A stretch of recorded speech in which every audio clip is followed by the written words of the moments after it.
Good morning, friends. Mark Holmes here, of course, with my buddy Cowboy Joe Boo, as well as Joe Bear in the house. And as always, I want to thank you all for watching, commenting, subscribing, and being part of the Joe Boo Sports Report. Without you guys and you ladies, this literally does not work. It is Thirsty Thursday. The week is literally flying by. In fact, all of these weeks seem like they're flying by. It is almost late. Well, it is late April. And guess what? We are sitting here 7 days, 11 hours, 43 minutes, and 40 seconds away from the draft. Oh, my God. I have been putting so much work into getting this thing ready to go. I am as excited as can be. And I just can't wait until we get this thing going on. Program note, always a lady. I need you to email me because you were one of our winners on Monday night. You got a piece of jewelry coming from Joseph Heatherly's wife's Etsy company, and I want to make sure we get that to you. So always a lady, make sure you email me at cowboysmark94@gmail.com, and tomorrow night we'll be giving away another one of our Joe Barties. These are the only 3 that I have left of the 20 that I've already made. They have been going out like crazy, and we've got a whole lot more. In fact, I've got 10 more that I'm building right now in my workshop. So, I appreciate all the support because of all the drawings and the super chats and the thumbs ups and the likes and the comments. We've been able to grow our set outside, and I'm fine tuning it for the draft. That's right. We're going to have the draft show to end all draft shows. We're going to be in competition, I see, with everybody. Everybody's doing a draft show, and I'm hoping that mine will give you guys something a little different from everybody else, and that we'll all have a ball with it. So, speaking of the draft, the Dallas Cowboys have 10 picks. I was trying to go back through and see the last time the Dallas Cowboys had 10 picks, and I'm not sure if it was back when, like, Roger Staubach was, like, the 13th round or something like that, but the Cowboys have not had that many picks in recent history. So the question is, do the Cowboys decide to package some of these things up and say, we're going to go in and truly get an impact player like Kyle Pitts, or even if Kyle Pitts falls to the Dallas Cowboys, will they make a run on him? Or will they go ahead and say, let's take care of the defense? Because for me, I'm remembering having kind of a deja vu moment where we talked about, even the first round draft pick. We said, defense. We got to work on our defense. And we drafted CeeDee Lamb. I'm not mad about CeeDee Lamb at all. But we knew going into last year's draft that we had issues on defense, that we had a lot of holes that needed to be filled. And as great as CeeDee Lamb was, CD couldn't help us overcome the issues on our defense. And this is where we have to start looking and saying, yes, we want a Kyle Pitts. We want that, possibly generational, as they say, tight end. But we also need to have at least average defense.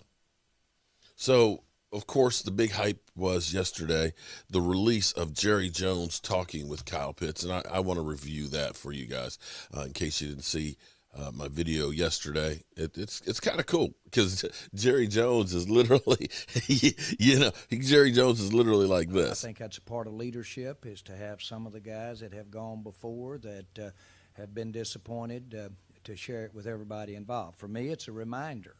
I, too, have been here 23 years. And it is a reminder. I've been here when it was glory hole days, and I've been here when it wasn't. And so having said that, I want me some glory hole. So I have that perspective. Yeah, so let's listen to the tape.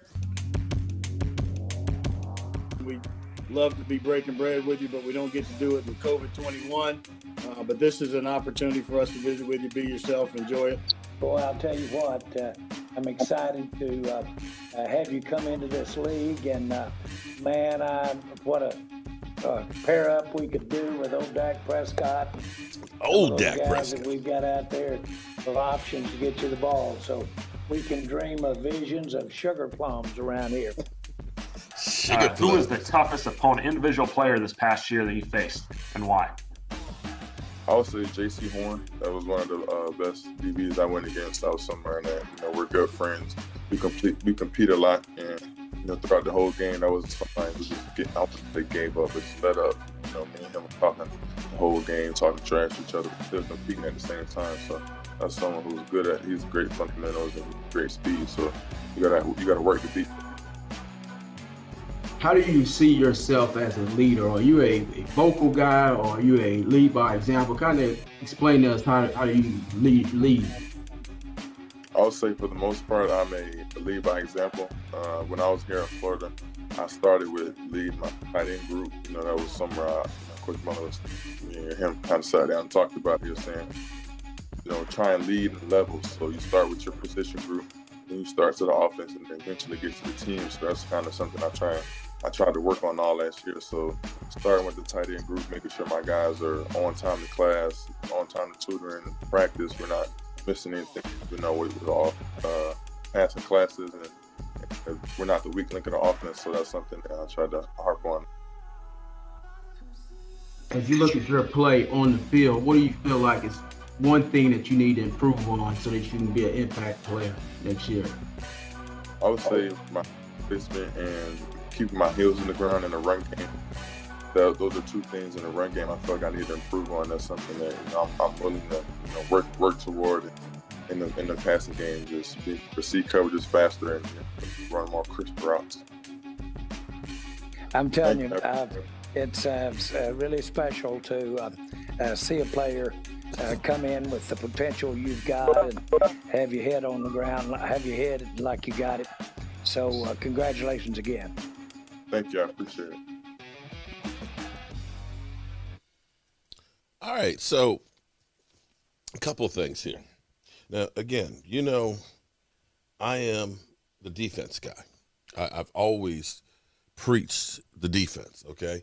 To me, you need a defense because the defense truly helps the offense. Because the defense, if they can shut down the offense, give more opportunities to your offense will be better suited. Because if your defense takes the football away, it's going to give more opportunities there. If your defense takes the ball away, you also have a big advantage. I actually need to go through and see if I can figure out on turnovers to see the success of scoring when a team gets a takeaway versus when they end up getting, of course, a punt or a kickoff. I guarantee you that it's a lot higher because inevitably, as I've said before, is if you're a defensive player, you guys just stopped them or they just scored on you and everything else, and you're on the sideline, you're grabbing some Gatorade and drinking, and you're looking at the tablet, the coach is yelling at you and telling you what went wrong and this, that, and the other, or what you need to do and things. You're relaxed. You're trying to catch your breath. And then all of a sudden, out the blue, your defense, you're not always ready. It's unexpected. Now the coach has got to think of down and distance. Where are we located on the field? And the offense is thinking, we're going for the end zone. And that's why more times when there's a takeaway, there's a big scoring play afterwards. It may end up being that you're deep in your own territory and stuff and so on. So this alone makes your offense better. Your defense truly makes it better. Now, on the flip side, you'll say, well, if you score a whole lot of points, that helps out your defense because you're going to score more points than the other ones. Well, yes and no, because if you score real quick, the problem is now your defense is out on the field more. They're out there sooner. They get less rest, and they start to tend to wear out by the end of the game. Ultimately, ball control is where you want to be. And ultimately, it's not just all run. It's not all just pass. You want a balance all the way across the board. Now, Mike McCarthy and Kellen Moore seem to be, air assault. They're almost to the point of being like Air Coryell. And if you are young and don't know what Air Coryell was, they were like the modern offense back in the day when it was ground and pound. They didn't run the ball very much, and they were the first advent of the tight end with Kellen Winslow, Hall of Famer. they, with Dan Fouts, were always, Dan Fouts looks like a modern day Fitzmagic because he had the beard and everything else. He just had a whole lot more wins. But they just passed and passed and passed and passed. And then they passed some more. And that was great, but their defense was always worn out. And it didn't lead them to the Super Bowl championships. So you want to be that team that is balanced between the run and the pass and having multitudes of weapons to keep defenses guessing. But you also want to be able to slow and control that clock. Kyle Pitts would be able to do that, I believe, to definitely a red zone threat. Now, one of the knocks that I've heard some people say is, well, he's not a really good blocker. Okay, well, here's the other side of the equation. Sometimes I don't need just a straight-up blocker, okay? If I've got a great weapon that I can get him in the slot, a quick slant, I don't per se necessarily need him to block as much. And here's the thing. We looked at, I hate to always refer back to Rico Gathers, but see, to me, the Cowboys screwed up a Rico Gathers. Because Rico was kind of like Kyle Pitts as far as being that mismatch of a body. He was a basketball player. He was used to rebounding and jumping and running down the field like a basketball player. They said, yeah, we understand you have that skill set. You can run like a gazelle. You can jump, okay? Right? You're a pass catcher. But we need you to block. We need you to get bigger. So he put on 30 pounds. And once he put on that 30 pounds, he could never really carry it the same way. We worried about him being a blocker instead of saying, we need a threat. So in my mind, would we end up turning around and saying, hey, Kyle, we got it. You're a great red zone threat. You can run like hell, but we need you to block. So we need you to put on 30 pounds. Yeah. And that, my friends, would be a travesty. Who knows where the Dallas Cowboys are going to go with this draft? I don't think anybody truly knows. That's why you hear, the Cowboys could be targeting a small school players here. The Cowboys could be going for, a linebacker here. We could be going for we have literally heard every scenario in the world. The reality is nobody the hell knows. The Cowboys don't know. There's too many variables. The only way to find out what they're going to do is when they do it. And that's why we'll be ready for you guys. And you guys, if you're a channel member, you'll be able to be part of the show. You will be the in-studio audience. In-studio? Well, does it really count? I guess virtual reality studio audience. That's what you'll be, because you'll be here on the Joe Boo Sports Report. I'm Mark Holmes, and as always, I appreciate you.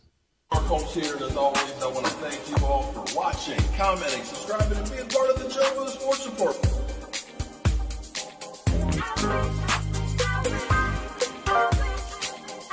You did one hell of a job, and the only thing else I got to say is, how about them Cowboys?